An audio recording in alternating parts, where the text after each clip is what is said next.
అందరికి నమస్కారం అండి. బాగున్నారు కదా? Thank you for supporting my videos and welcome to యోగ్ స్టాక్. నిన్న ఒక ఇంట్రెస్టింగ్ వీడియో చూసాను నేను యూట్యూబ్లో. ఏంటి అంటే అన్ని రకాల వీడియోలన్నీ కొలాబరేట్ చేసి ఎవరో ఒకరు పోస్ట్ చేశారనమాట. కెనడాలో ఇండియన్స్ మీద హేట్రెడ్ అనేది బాగా పెరుగుతుంది. అంటే చాలామంది మన ఎక్స్ పోస్ట్లో పెట్టారు. తర్వాత వాళ్ళు ఇన్స్టాగ్రామ్లలో వీటిలలో వాళ్ళు ఏం చెప్తున్నారంటే ఎక్కడికి పోయినా కానీ ఇండియన్సే ఉన్నారంట. అంటే ఒక సూపర్ మార్కెట్ పోయినా మొత్తం ఇండియన్సే అంట. ఎయిర్పోర్ట్లో దిగిన ఇండియన్సే అంట. 1 in 10 లేకపోతే 1 in 20 వాళ్ళు ఎవరైనా లోకల్ వాళ్ళు ఉన్నారు తప్ప అదర్ దాన్ దట్ ప్రతి చోట ఎక్కడ చూసినా ఇండియన్స్ అనేది వాళ్ళు ఒక వీడియో పోస్ట్ చేశారు. ప్రతి చోట జాబులకి మన వాళ్ళే ఉంటున్నారు, లేకపోతే మన ఐటీలో మన వాళ్ళే ఉంటున్నారు, బిజినెస్లలో మన వాళ్ళే ఉంటున్నారు అన్నట్టు వాళ్ళు మాట్లాడుకొచ్చారు. ఇంకా నెక్స్ట్ చూసుకుంటే యూఎస్లో కూడా అందరూ కూడా ఆ మధ్యన ఒకతన్ని మీరు ఇక్కడ ఎందుకున్నారు వెళ్ళిపోండి అని చెప్పేసి ఒక వీడియో మ్యాక్స్లో వచ్చింది కదా, దాని మీద నేను వీడియో కూడా చూశాను. ఇక యూకేలో కూడా అంత హేట్రెడ్ అనేది పెరగలేదులే కానీ బట్ స్లోగా కొంత ఈ కలర్కి ఎగైనిస్ట్గా జనాలు లోకల్ వాళ్ళు బయటకు రావడం అనేది మొదలుపెట్టారు. అంటే పోను పెరిగే ఛాన్స్ ఉంది. ఇప్పుడు ఐర్లాండ్లో చూసుకుంటే మొన్న రీసెంట్గా ఒక చిన్న పాపని బాగా వాళ్ళు చిత్రహింసలు పెట్టి కొట్టడము, అది చేయడము, వాళ్ళ మీద ఒక కన్నేసి ఉంచడము, వాళ్ళు బయటకు వస్తే బెదిరించడము, 3-4 ఇన్సిడెంట్స్ జరిగినాయి, రేసిజం ఇన్సిడెంట్స్. యాక్చువల్గా ఇలాంటివి జరగటం అయితే చాలా బాధాకరం అండి. అయితే ఫ్యూచర్ జనరేషన్స్ పరిస్థితి ఏంటి? ఇప్పుడు నెక్స్ట్ జనరేషన్ పిల్లలు ఎవరెవరైతే చదువుకుంటున్నారో వాళ్ళు అబ్రాడ్ రావడానికి అసలు అవకాశం ఉందా, ఏం జరగబోతుంది ఏంటి అనే డీటెయిల్స్ అయితే ఈ వీడియోలో మనం క్లియర్గా మాట్లాడుకుందాం. నా ఛానల్కి ఎవరైనా ఫస్ట్ టైం వచ్చినట్టుంటే ప్లీజ్ అండి సబ్స్క్రైబ్ చేసుకోండి. మీలో చాలామంది చూస్తున్నారు, సబ్స్క్రైబ్ ఎవరు చేసుకోవట్లేదు. అలాగే ఒక చిన్న లైక్ ఇచ్చి వీడియో చూడడం స్టార్ట్ చేయండి. So YouTube will automatically forward this video to others. ఇంకా నెక్స్ట్ ఎవరైనా మీ ఫ్రెండ్స్ అండ్ ఫ్యామిలీలో షేర్ చేసుకుని నా ఛానల్ గ్రోత్కి హెల్ప్ చేస్తానంటే థ్యాంక్ యూ సో మచ్. ఇంకా మనం టాపిక్లో కనుక వెళ్ళిపోతే ప్రజెంట్ ఎలా అయిపోయిందంటే నేను ఎప్పుడు ఒక ఎగ్జాంపుల్ చెప్తున్నాను. పంపు తిప్పి కింద ఒక బిందె పెడితే ఏమవుతుందంటే స్లోగా నిండిన తర్వాత బిందె నిండిపోయి ఓవర్ఫ్లో అయిపోతూ ఉంటుందన్నమాట. అది ఆ ఎగ్జాంపుల్ ఇప్పుడు యాక్చువల్గా కెనడా చూసుకున్నా, యూకే చూసుకున్నా, యుఎస్ చూసుకున్నా, ఆస్ట్రేలియా చూసుకున్నా, లేకపోతే యూరప్ చూసుకున్నా, మీరు ఎక్కడికి వెళ్ళినా కానీ మన వాళ్ళంతా ఓవర్ క్రౌడెడ్ అయిపోయారు. రిగార్డ్లెస్ ఆఫ్ తెలుగా, హిందీయా, ఇంగ్లీషా, ఇంకోటి ఎవరో మన ఏ స్టేట్ నుంచి వచ్చారో అనేది పక్కన పెడితే నెంబర్ ఆఫ్ ఇండియన్స్ అనే వాళ్ళు, అంటే వేరే కంట్రీ వాళ్ళు ఉన్నారు, వాళ్ళు లేరని కాదు, బట్ వాళ్ళతో పాటు మన జనాభా కూడా ఓవర్ క్రౌడెడ్ అయిపోయింది. Highly population. మీరు కొన్ని ఏరియాలు తీసుకుంటే ఏంటంటే అసలు ఆ లోకల్ కంట్రీకి సంబంధించిన వాళ్ళు అనేవాళ్ళు ఎవరు ఉండరు. ఇప్పుడు కొన్ని ఏరియాలు తీసుకుంటే ఎస్ఎల్ఎంస్ మొత్తం ఆ ఏరియా అంతా గవర్నమెంట్ ఎస్ఎల్ఎంకి ఇళ్ళకి ఇచ్చేసింది అనమాట. సో ఇలాగా బయట నుంచి వచ్చే వాళ్ళ డామినేషన్ వేరే కంట్రీస్లో పెరిగిపోవటం వల్ల ఇప్పుడు ఏం జరుగుతుంది అంటే లోకల్లో వాళ్ళకి హేట్రెడ్ పెరుగుతుంది. వాళ్ళు ఏమనుకుంటున్నారంటే వీళ్ళు వచ్చి మన జాబులు తినేశారు, మనకి జాబులు రాకుండా చేశారు అంటే ఒక రకంగా అది కూడా వాస్తవం. ఎందుకు అంటే ఇప్పుడు వాళ్ళ కంట్రీలో వాళ్ళ ఉద్యోగం చేసుకోవాలి అంటే దానికి కొంత శాలరీ ఇంత అనేది ఉంటుందన్నమాట. ఆ అమౌంట్ ప్రకారం ఇస్తేనే ఎందుకంటే లోకల్ రూల్స్ ఉన్నాయి, గవర్నమెంట్ నేషనల్ వేజెస్ అని ఉంటాయి అన్నమాట. గంటకి ఇంత అనేది ఇవ్వాలి ఆ రూల్ ప్రకారం. కానీ మన వాళ్ళు ఏం చేశారంటే ఇప్పుడు స్టూడెంట్స్గా వెళ్ళారు, లేకపోతే ఇంకొక వీసాల మీద వెళ్ళారు, మనకి పని కావాలి, డబ్బులు కావాలి. మనము ఇండియాకి ఆ డబ్బులు కనుక పంపించుకుంటే కరెన్సీ కన్వర్షన్లో మనకి హ్యూజ్ అమౌంట్ వస్తాయి. యుఎస్ నుంచి ఒక $1000 పంపిస్తే దగ్గర 86,000-87,000 ఇండియన్ కరెన్సీ అవుతుంది. At the same time UK నుంచి ఒక 1000 పౌండ్స్ పంపిస్తే 1,17,000 రూపాయలు అవుతుంది ఇండియాలో.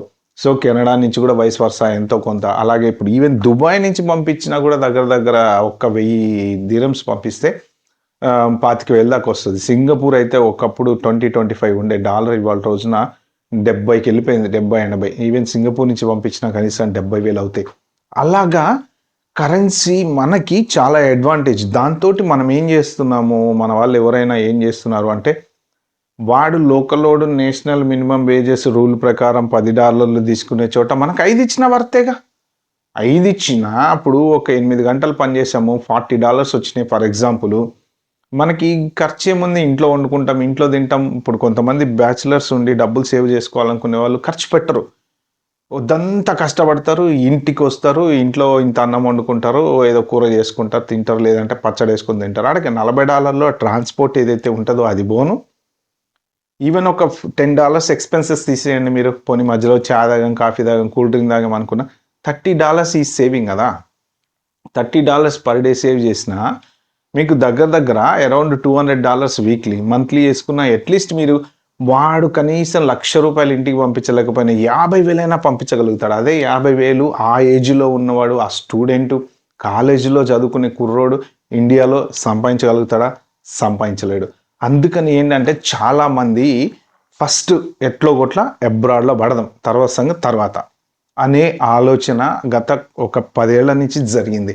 అంతకుముందు జనరేషన్‌లో ఏంటంటే అబ్రాడ్ వెళ్ళేవాళ్ళు, టాప్ యూనివర్సిటీలో చదువుకునేవాళ్ళు. వీలైతే అక్కడ జాబ్ చేసుకుని కొన్ని రోజుల తర్వాత ఇండియా వచ్చేవాళ్ళు. లేదు అంటే చదువుకుని వచ్చేసేవాళ్ళు. ఇప్పుడు హార్వర్డ్‌లో గానియండి, ఎంఐటీలో గానియండి, ఆక్స్‌ఫర్డ్‌లో గానియండి, కేంబ్రిడ్జ్‌లో గానియండి, మన ప్రీవియస్ జనరేషన్స్ ఉన్నటువంటి పెద్ద పెద్ద పొలిటీషియన్స్ తీసుకోండి మీరు, మన్మోహన్ సింగ్ గాని, లేకపోతే ఇప్పుడున్న శశి థరూర్ గాని, ఎంతోమంది ఉన్నారు హైలీ ఇంటలెక్చువల్స్. వీళ్ళంతా ఏంటంటే వెళ్ళారు, చదువుకున్నారు, వచ్చేసారు. ఈవెన్ చిదంబరం కూడా బయట చదువుకున్న ఒకప్పుడు ఫైనాన్స్ మినిస్టర్. వీళ్ళంతా చదువుకున్నారు, వచ్చారు, పొలిటికల్‌గా సెటిల్ అయిపోయారనమాట. కొంత అంటే వర్క్ చేస్తూ, చేస్తూ, చేస్తూ ఆ ఎక్స్‌పీరియన్స్ మీద పొలిటికల్‌గా సెటిల్ అయిపోయారనమాట. సో, ఇది ప్రస్తుతానికి ఉన్నది. ఇప్పుడు నెక్స్ట్ జనరేషన్ వాళ్ళ పరిస్థితి ఏంటి? వాళ్ళు అబ్రాడ్ రావాలంటే అవకాశాలు ఉన్నాయా అంటే, మోర్ ఆర్ లెస్ అవకాశాలు చాలా తగ్గిపోయినాయి. ఇంకా ముందు ముందు ఇంకా తగ్గుతాయి. గవర్నమెంట్లు చాలా సీరియస్‌గా, స్ట్రిక్ట్‌గా ఇమిగ్రేషన్ ఇంప్లిమెంట్ చేస్తుంది. ఒకవేళ మీరు ఎవరన్నా వచ్చినా గానీ, చదువుకోవడానికి వచ్చినా, లేకపోతే ఏదన్నా వర్క్ వీసా మీద వచ్చినా, సెటిల్మెంట్ అనేది మీరు ఆలోచించకుండా ఉండటం బెటర్. సో, మీరు రావడానికి అవకాశాలు ఏమున్నాయో చూసుకోండి. చూసుకుని దాని ప్రకారము మీరు వచ్చి రాగానే ఒక ప్లాన్ అప్ చేసుకోండి. ఓకే, ఇన్ని సంవత్సరాలు మనం పని చేసేసుకుందాం, తర్వాత ఇండియా వెళ్ళిపోదాం. ఎందుకంటే సెటిల్ అయిపోవడం అనేది పాసిబిలిటీ లేదు. ఇప్పుడు యూకే కూడా 10 ఇయర్స్ చేస్తున్నారు. ఇండెఫినెట్ లీవ్ టు రిమైన్ అని పీఆర్ అంటారు దాన్ని. తర్వాత యూఎస్ వచ్చేసి గ్రీన్ కార్డ్‌కి బీభత్సమైన స్ట్రిక్ట్ రూల్స్ అయిపోయినాయి, అసలు మామూలుగా కాదు. ఫస్ట్ ఆఫ్ ఆల్ అసలు విజిట్ వీసా కూడా వాళ్ళు చాలా ఓవర్‌గా డీప్‌గా చెక్ చేసి ఇస్తున్నారు. అవి రావడం కూడా కష్టంగా ఉంది. H1B మీద ఉంటే ఎన్ని రోజులు ఉంటామో గ్యారంటీ లేదు. కెనడాలో ఒక రకంగా ఉంది. పీఆర్‌లు అనేవి తీసేస్తున్నారు. సో, స్లోగా వర్క్ పర్మిట్‌కి చాలా ఇది ఎక్కువైపోయింది. మన స్క్రూటినీ ఎక్కువైపోయింది. ప్రతి కంట్రీలో అలాగే జరుగుతుంది. ఎందుకు అంటే బికాస్ ఆఫ్ లోకల్స్ వాళ్ళు ఓపిక నశించి రోడ్డున పడ్డారు.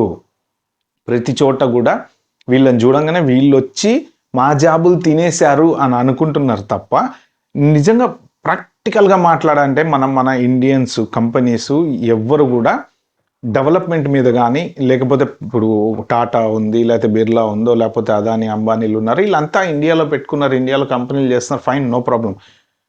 యూఎస్‌లో కూడా బీభత్సంగా సంపాదించిన వాళ్ళు ఎవరన్నా ఒక ఏఐ స్టార్టప్ పెట్టారండి మన కంట్రీస్‌కి సంబంధించిన వాళ్ళు.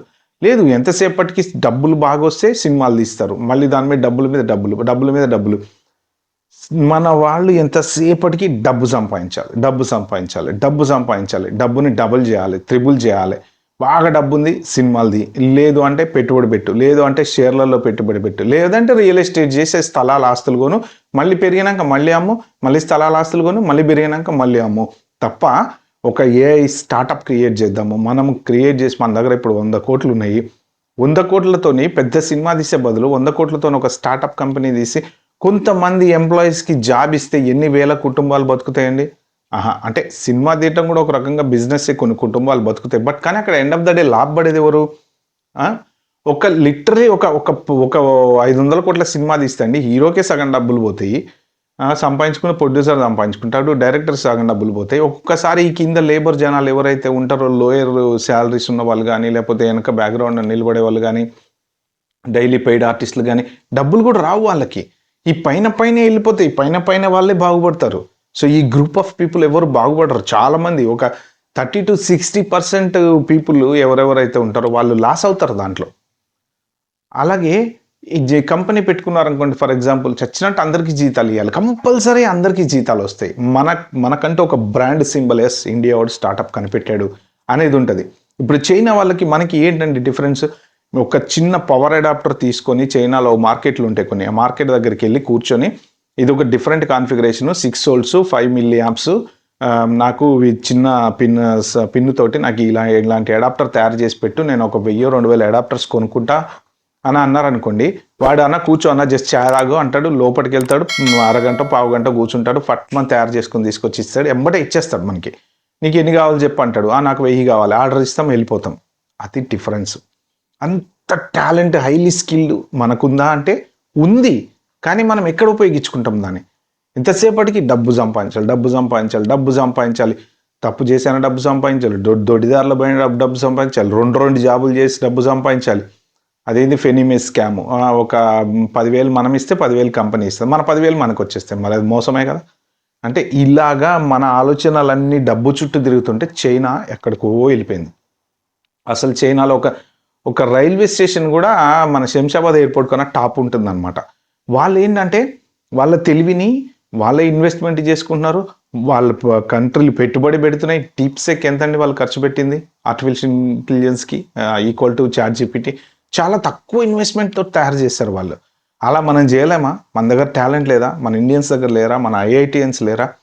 ఎంతమంది ఉన్నారు? ఎంతసేపటికి మనం అబ్రాడ్ వెళ్ళాలి, ఎవరి దగ్గర ఉద్యోగం చేయాలి, మళ్ళీ మనం సేమ్ డబ్బు సంపాదించాలి, ఇక బెంచ్ కార్ కొనాలి, BMW కొనాలి, ఫోటోలు దిగి అమ్మ నాన్నకు పంపాలి, మన చూసి అరే వాడరా మస్తు అమెరికాలో బల్లే సెటిల్ రెండ్రో మావా, అసలు వాడు వెళ్ళి 1 year కాగానే BMW కొన్నాడు రాడు. ఇక్కడే అయిపోతుంది మన జీవితం అంతా. కలెక్టివ్గా కంట్రీ సపోర్ట్ చేసి ఇంత ఇన్వెస్ట్మెంట్ ఇచ్చి మీరందరూ రండ్రా బాబు ఇండియాకి, చక్కగా ఎవరెవరైతే హైలీ టాలెంటెడ్ ఆర్టిఫిషియల్ ఇంటెలిజెన్స్ కూడా రాయగల వాళ్ళు ఎవరున్నారో రండి, మీకు ఇంత ఫండ్ ఇస్తాం, మీరు డెవలప్ చేయండి అని మన గవర్నమెంట్లు ఇస్తే అది కూడా ఇవ్వవు. సో ఫ్యూచర్ జనరేషన్ మీరేంటంటే అబ్రాడ్ వెళ్ళి సెటిల్మెంట్ అవుతాము అన్న ఆలోచనలు అయితే మీరు పెట్టుకోమాకండి. ఈవెన్ ముందు రోజుల్లో ఇంకో 2 years 3 years తర్వాత ఎలా ఉంటుందో పరిస్థితి, ఈవెన్ కాలేజీలలో సీట్లు దొరికి మీకు వీసాలు వస్తాయో రావో కూడా తెలియదు, అంత ఓవర్ క్రౌడెడ్ అయింది. ఇక్కడ మిమ్మల్ని డిస్కరేజ్ చేయడానికో లేకపోతే దేనికో చెప్పట్లే, మీరు వచ్చినా బతకలేరు అంటున్నా. ఎందుకంటే బతకడానికి దగ్గర అవకాశాలు లేవు, ఎందుకంటే పార్ట్ టైం జాబులు లేవు. ఒకప్పుడు ఫుల్ జాబులు ఉన్నాయి. పార్ట్ టైం జాబులు ఎగ్జాంపుల్ చెప్తానండి మీకు. ఓకే, పార్ట్ టైం జాబులు ఎలా క్రియేట్ అవుతాయి? ఒక యూనివర్సిటీలో ఒక 50 మంది చదువుకోవడానికి వచ్చారు, ఆ 50 మంది 20 గంటల చొప్పున పార్ట్ టైం జాబులు చేస్తున్నారు. ఓకే, వాళ్ళు యూనివర్సిటీ అయిపోయింది, వెళ్ళారు, వేరే జాబ్ వచ్చింది, ఈ 50 జాబులు ఖాళీ అవుతాయి. కానీ ఈ 50 మంది ఎవరైతే చదువుకోవడానికి వచ్చారో దాంట్లో ఒక 10 మంది మాత్రం యూనివర్సిటీ అయిపోయిన తర్వాత వెళ్తే ఇండియా వెళ్ళిపోతారు, లేకపోతే పెద్ద జాబులు అప్లై చేసుకుని వెళ్తారు. ఈ 40 మంది ఎవరైతే ఉన్నారో వీళ్ళు చదువుకోవడానికి రాలా, డబ్బులు సంపాదించడానికి వచ్చారు. వీడు అక్కడ పాతుకుపోతున్నాడు, వీడు ఖాళీ చేయట్లేదు కదా. వాడు ఆ ఖాళీ చేయకపోతే, చేస్తేనే మీకు కొత్తగా వచ్చేవాడికి జాబ్ వస్తుంది. వీడు అక్కడే కొట్టుకుంటున్నాడు. రీసెంట్గా టెస్కో అనే ఒక పెద్ద సూపర్ మార్కెట్ బెంగళూరులో కూడా ఉంది మన దగ్గర ఇండియాలో. దాంట్లో హోమ్ ఆఫీస్ వాళ్ళు, మన ఇమిగ్రేషన్ వాళ్ళు రైడ్ చేశారు. చేస్తే స్టూడెంట్స్ దొరికారు. 20 గంటలు వారానికి ఉద్యోగం చేయాల్సిన స్టూడెంట్స్ 70 గంటలు ఉద్యోగం చేస్తున్నారు. కంపెనీకి ఫైన్ వేశారు వాళ్ళు, $130,000 పౌండ్లో ఎంతో. 70 గంటలు వారానికి పని చేస్తున్నాడండి, ఇంకా వాడు చదువుతాడా? Just recently happen last month ఇది. అలా ఉంది పరిస్థితి. కాబట్టి ఫ్రెండ్స్, ముందు ఈ ఇందాక నేను చెప్పిన 50 మంది ఎగ్జాంపుల్లో 10 ఖాళీ అయినాయి. కాబట్టి నెక్స్ట్ వచ్చే 10 మంది, ఆ 10 మంది ఇరుక్కపోయారు అనుకోండి, ఇంకా మిగిలిన 0 అయిపోతుంది కదా బ్యాలెన్స్ మీకు. కాబట్టి ముందు చాలా కష్టంగా ఉండబోతుంది ఎంప్లాయ్మెంట్ అనేది. బట్ ఏంటంటే మీరు ఒక సెకండ్ థాట్ కూడా పెట్టుకోండి, అబ్రాడ్ వెళ్ళి సెటిల్ అవ్వాలన్న మైండ్ సెట్ తోటి మీరు లైఫ్ గ్రో చేసుకోవద్దు. మీరు ఏదన్నా ఇన్వెంట్ చేయాలి, ఏదన్నా ఒక కొత్తది కనిపెడదాం మన థాట్ తోటి మీరు అది అబ్రాడ్లో చేయొచ్చు, ఇండియాలో చేయొచ్చు, అది వేరే విషయము. కానీ మీలో ఉన్న ఒక టాలెంట్ని బయటికి తీయండి. ఎంతసేపటికి గుడ్డెద్ది చెల్లబడ్డట్టు కాలేజీకి పోయామా, వచ్చామా, ఆ పక్కింటోడు అమెరికా వెళ్ళాడు కదా మనం వెళ్దాం, ఏ కాలేజీకి అప్లై చేసుకుందాం, ఇదే మైండ్ సెట్తో ఉండొద్దు. అబ్రాడ్ మనము ఒకడి దగ్గర పనిచేయటం కాదు, ఒకడికి మనం జాబ్ ఇచ్చేలాగా ఎదగండి. మీరు అలా ఆలోచించండి, అది డెవలప్ చేసుకోండి. బట్ ఈ పర్టికులర్ వీడియోలో నేను చేయడానికి రీజన్ కూడా ఏంటంటే, ఫ్యూచర్ జనరేషన్కి ఒక చిన్న అడ్వాన్స్, మీరు వార్నింగ్ అనుకుంటారో లేకపోతే ఇంకోటి అనుకుంటారో, ముందు అవకాశాలు చాలా తగ్గిపోతాయి. కాబట్టి ఇప్పటి నుంచే మీరు ప్రిపేర్డ్గా ఉంటారన్న ఉద్దేశంతో నేను క్లారిటీగా చెప్పాను తప్ప మిమ్మల్ని రావద్దని కానీ డిస్కరేజ్ చేయటానికి కానీ నేను చెప్పలేదు. మీరు అబ్రాడ్లో ఛాన్స్ దొరికి వెళ్తారంటే హ్యాపీగా వెళ్ళండి, మంచిగా సెటిల్ అవ్వండి. Okay, all the very best. And if you like this video, kindly like, share, subscribe my channel. Thank you.